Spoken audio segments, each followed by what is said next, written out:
In this episode of Mighty Car Mods, we're loading the Focus RS onto the dyno in search for more power.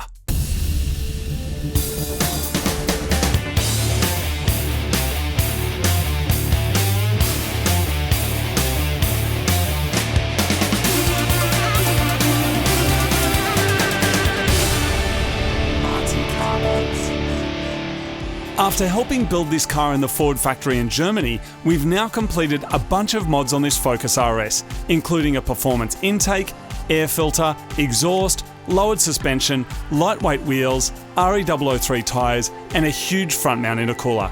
Now this car already makes 350 horsepower at the engine, which is a lot, but with the addition of our supporting mods, now we can unlock even more. So we've got the car strapped down to the dyno and we're about to do a dyno pull with the factory tune. Now these cars of course are advertised at having 350 horsepower at the engine. Now in our language, that means probably around 200 or so kilowatts at the wheels is what we're expecting to see. That said, we've never dynoed it before, so we don't know. Now the car does have, of course, the front mount's got the intake, the exhaust, but it's possible that the factory tune is just going to clamp down and go, computer says no. So afterwards we're going to put our tune in, then we're going to go again and see what kind of hectic gains we're going to make. But before we do that, we have to work out how to actually run the car on the dyno, which is not as straightforward as it seems. It actually requires a Street Fighter style secret button combo to unlock the dyno mode. How to dyno mode your 2016 Focus?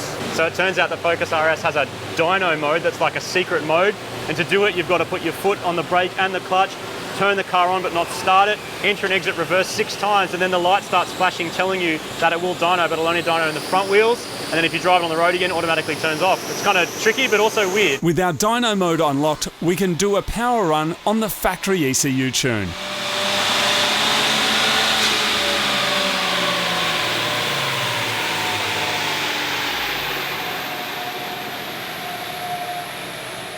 We've got 203 kilowatts at the wheels, which is spot on. It's worth mentioning that none of the mods that we've installed so far have had any influence on the power that we're making because the factory ECU is still maintaining its program targets. It's not until we apply a tune that accounts for our modifications that the actual benefit of the performance parts will be unlocked. So we've got 203 kilowatts at the wheels. It was a pretty good guess because we said around 200. We did. That's decent power. So now it's time to actually get a little bit more power, and we're doing that with a cob access port. Now because this is a new car, there isn't a whole lot of like aftermarket ECU stuff available for it yet, but it's also kind of a known quantity. So in this case, it's kind of reasonably safe. Can we say it's safe, Martin? No, because retuning your car is never safe. Never, ever, ever. And probably voiding warranties and stuff like that as well. But basically what this is going to do is we're going to plug this in, then it's going to sniff out all of the factory data and it's going to actually save the factory ECU data onto this, so we've got a backup, and then it's going to reload a program from this into the car. Now, the way we did this, we sent an email to the guys at Mount Tune and we said, we're in Australia, this is the kind of fuel we use, these are the kind of mods we're going to do, and they go, and then they actually load the program onto here. Now, Marty, what's actually going to happen to give us more power? Like, what are they doing? These things communicate with the car via the OBD2 port, which is also the way that at the factory for like factory servicing, they'd be plugging it in and checking everything. We can actually plug this car into the dyno, which we just did to find out what the boost pressure is, so it can read all those things. This is essentially uses that as a way to get the new map into it, so you can tweak it. That's a boost controller, isn't it? It's a boost controller, but it's a fancy one because really the only way to get more power to this in its current form is to add boost, add ignition timing or mess with the ignition timing, and maybe pull some fuel out of it because you can make more power if it's lean without being lean to the point where it's dangerous. And yeah, for a factory thing that's new, it's pretty cool that you can mess with it because for a brand new car, really you don't have many other options. And even if your car's factory, you can just buy that off the internet. You go home in Australia, they send it to you, plug it in, you get some more power. It is easy. Highly recommended that you do it on a dyno though, which is why we're here. You could go out on the road, even in the instructions it's like find a safe bit of road and do a 4th gear pull. Yeah, like anywhere in Australia, you do that in this car, you're in jail. Yeah. So I think it's probably worth a consideration as well. And I know there's lots of different rules and different things. Possibly if you do this to your car, because I would recommend if you've got your car, like we did with Golfs and other things as well, unwrap the banana. If you've driven your car around for a while and you're like, I want something else, do a flash, you know, like absolutely go for it. But be forewarned that depending on where you are or what the deal is with your car, your warranty, all those kinds of things, potentially you're going to go back to the dealership and go, this isn't right. And if the thing that's not right is possibly related to the thing that you've adjusted with this, then that's worth considering. Actually, it's not. Just make your car go faster. Yeah, and supporting mods also, like you've seen us do a front mount on this and an exhaust and those kind of things to make it flow better, intake. You need more air, more fuel needs more air in order to combust. More boost is pushing more air in. You kind of got to make sure that's right first. Yeah. But if you do, then it's the way to go. Because interestingly, they have squeezed a lot of power out of this, and when we met the engineer in Germany, we're like, it's making 350 horsepower. How much more banana how can we much unwrap? more can you get? And he's like, based on the tolerances and warranties and a whole lot of different factors, like they're at the top of that limit. Yeah. But that's always the consideration. Are you willing to give up a bit of reliability or give up a bit of warranty for some more performance? And the answer is... Absolutely.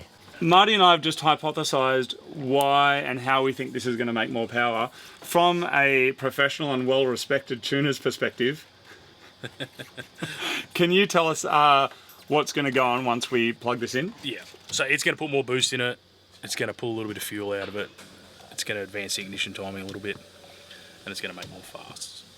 More fast. Yep. But obviously make a bit more through the bottom end. Yep. Because the turbo is pretty small, so the boost will taper off. We'll plug it in. We'll see how we go. Let's flush it in and see what happens. Now, if the car's power turns off as we're doing this, the car becomes a brick, from what I understand. Probably. Like you throw your car in the bin. Okay, select, accept, or go. Cancel, do not accept. Continue. Continue. All right. Okay. Follow the prompts. Install the access port to your vehicle. Done. They make it pretty self-explanatory. Please confirm that your vehicle matches this identification result. Yep, looks perfect. All else fails, click yes. We're doing a stage 1, Martin. No! Just go to the final stage. Listing The is final stage. anti-theft mode, stage 198. Yep. There we go. Stage 1? What are you talking about? It's What do you mean stage 1? got my name on it. We're at stage 2.86 at the moment. I thought we were at stage 8. All right, so we hit go. Yeah, A battery charger is recommended. Please turn off your headlights. Yep. Yep. Do you want to hook the Dugan! What? Hook the C-Tech up. He's so obedient.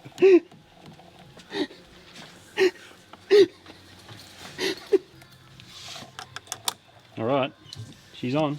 Okay, Martin. Is it time? This is it. What stage? What stage is it? It's stage good. Okay. And now I'm going to activate it with the disrespected nose, Martin. Oh, are you? Are you ready? Disrespected nose. Here we go. Here comes the power. Remind me not to touch that button anymore. Please wait while it saves the factory ECU data. Yeah, so what I'll do is it'll pull the factory tune out of the ECU, it'll put that on there, and then it will upload its modified tune. Great. We're on 1%. And that way when all shit hits the fan, you can return it back to Hey, I did this on our drone once, and it did this, and then it just got stuck, and then the drone never ever flew again. Now we simply wait until the factory tune is copied onto the handheld unit, and then our upgraded power program from Mounttune is installed onto the car. And that's it. Just like magic, now our car should be more powerful. Yeah!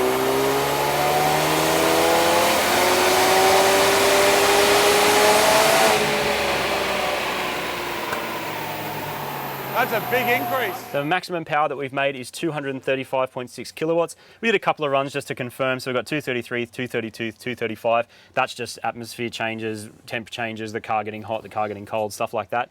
But what you can see is that we went from 203 to 235, approximately 15%. You can see where the extra ignition timing and the extra boost and probably a little bit of fuel coming out of it as well has just brought our levels up the whole way through. What you can really notice here is you've got a 40 kilowatt difference at about 5,200 RPM, so that's obviously where it's peaking out, and then it drops off at about 6,000. That is the throttle being shut. That's Dale's theory, is that in the tune they've just sort of like turned the throttle off because the rev limit, you're not really going to make any extra power up there. You just got more risk of blowing up your car, so they shut it down there. But you'll really feel the extra 40 kilowatts right through the middle. I think what's kind of interesting about this, and something that we hear Scotty talk about from Haltech a bit, is that people can get really excited about this number up here, but you're not actually driving your car at that number, because by then it's crazy. So it's everything that's happening under the curve here. And 40 kilowatts is like, that's more than what the Mini made when it was stock. Yeah, well, you've got a mirror worth of power, really. Like, you've got a whole extra mirror worth of power right at the top. Which doesn't sound that impressive, does You're going to it? feel it right from 2,600, but you can also see that this is a small turbo. So what's going to keep this line keep going up here and also bring your curve up, bring this big power hit that you see on cars with big turbos, you're going to need a bigger turbo, flows more air, because really that little turbo is now at a puff. The way to fix that is big turbo. Yeah, and maybe we look at doing the big turbo, Marty, when we do stage 12. Stage 12, it will be stage 12. There it is. We're going to get this car off the dyno. We'll go for a drive in it. Yeah, let's take it for a drive. All right, it's time to give it a crack. Let's go over into our driving modes here, Martin. We'll go down to settings. We'll go to driver assist. We'll go to launch control. You've already just lost. We'll turn that on. Someone just chopped you in a Subaru. And now, here we go. So now we just hold this down. Wow! Oh man, That's amazing. never get sick of that. That's so cool. Wow. Yeah. That's fast. Yeah. That's like properly fast. Full body. Based on the numbers now, 400 engine horsepower means this car, I think, does the 0 to 100 sprint in like 4.2 seconds. Yeah, that's fast. Which is like, that's faster than a Porsche 911. Yeah. Which is pretty crazy. And the acceleration is amazing. Yeah. And we haven't blown anything up, Martin. No, we haven't blown anything up. The big one that everyone's gone on about, and I totally understand where they're coming from, is open deck. So open deck means the cylinder, you imagine where the piston is, there's like... Is that a New Zealand thing? Sleeve around it. Is that a Kiwi thing? Open deck. It's got like a thing around it, and open deck means this can sort of move because they're not supported, whereas closed deck means like the whole thing's supported. Open deck engines are in heaps of cars. A lot of Subaru ones are open deck. The 2.5 is open deck, and one of the mods that you do to those cars to make them make big power is closed deck them, and that involves, you know, machining the head and adding things in and filling it full of grout or whatever you want to do to support the sleeve better. So people are saying that they move, and yes, this car, probably any car that you really push, it's very likely that's going to happen. So it's just a matter of time. Depends how you drive it too. So I guess the next step from this point is a bigger turbo. Yeah. You know? And you know what? I think in this car, obviously you're going to make more power with a bigger turbo because you can flow more air. It does feel like it runs out of puff. Well, we saw that as well on the dyno. Because the dyno chart. boost is linear and then drops off towards the end because smaller turbo makes it more responsive. It makes that launch brutal because it's already probably making boost when you're revving it. Yeah. A big turbo is going to change that. It's going to move the power band but also increase the power band. Yeah. But I think it's actually going to feel good to drive. Well, I think the important thing is to not do a big turbo. People go big turbo, they think of internet cars that are making 1,000 horsepower, and I think the reality of those cars versus what you've got to drive every day often doesn't make a whole lot of sense. Yeah. We need to make something that's going to keep building boost but doesn't come on at 6,000 RPM. Exactly, and at the moment it spools really early. I don't know exactly where. It's hard to tell when you're driving on the road, but you might lose 500 RPM or that extra 500 RPM to spool it up, but you're going to have that nice top end, and I think it's going to feel good because this car feels like it accelerates and sort of comes on real quick and it stays, whereas you're going to get that like linear sort of where it actually builds even more, which is that's that crazy, what we call the Quincy squit. And it's my favourite part about driving a turbo car, because anyone who's driven one knows that the throttle's got this like elastic property where it's not necessarily about where your foot is. Yeah, it's like a slingshot. It's where the load is. Once you load the engine up and the turbo starts spooling. That's bad. Once the turbo starts spooling, then you get your power. Yeah. And I actually like that. Some people don't. They want instant torque and all that, but I think it's really fun. That's been like a super successful project. This is where it's going to stay now at stage 59. Is that where we got to? 73.8. 100's the end. Yeah, 100's the end. So 73.8 is where we're at. Yep. And so we're moving on to another project now, Martin. Actually, a couple of other projects, which is super exciting. But for now, this is where the car is going to stay, at least for a little while. Until we get our turbo. But I'm going to start ordering some other parts. It does take some time for them to come in. So I'm going to start ordering some stuff. And then we'll get on to that final stage so that we can hit stage 100.